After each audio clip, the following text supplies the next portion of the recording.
Update Janine Gutierrez. Tinadtad ng mga netizens ang post 42 minutes lang dito sa post ni Janine kung saan ay suot niya ang bikini from Binge PH. Nakakaloka ang mga netizens dito sa comment. Ang sabi dito ng netizens na napakaganda niyo po. Sexy mo naman, Janine. Pero sayang lang at Paulo Avellino, sinayang mo ang kagandahan, kasiksihan, talented ni Janine Gutierrez. Samantala, sumagot naman ng isang netizens na sinasabi dito, wala na po ang paunin. Wala na po sila ni Paulo Avellino. Napabalita sa Abante News and Philippines Star at sa ibang mga entertainment na wala na po ang paunin, napalitan na po ng Kim Pao. Ang bilis ng mga pangyayari, nalinlang si Kim kay Paulo Avellino. Ayan na, masaya naman si Janine kahit wala si Paulo.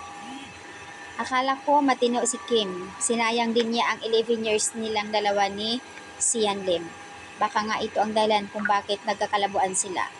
May isa pang comment dito, nahulog at ang loob ni Guy. Kasi nung nagpo-promo sila, di ba panay hawak sa hita ni Paulo. Tsaka ewan na parang maligalig palagi pag magkasama si Paulo and Kim.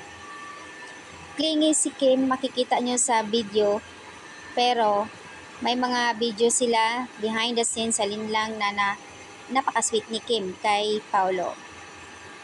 Nung nag-shoot ng ABS-CBN Station ID, may video lumabas na nag-uusap ang dalawa, seryosong seryoso.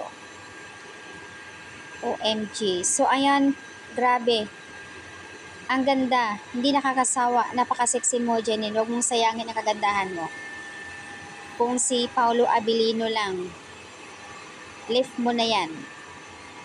Ito ba at Paulo, sinayang mo? Napakalaking pagkakamali mo. Pero maraming sumuporta kay Janine Gutierrez. Nandito ang mga fans para suportahan siya. Hindi ako magkakamali, basta lahat ng Paulo, mga chicks boy. Ayan. At Janine Gutierrez, how to be you po, napaka-sexy nyo naman. Bagay sa'yo magiging endorser. Perfect body para sa Binge.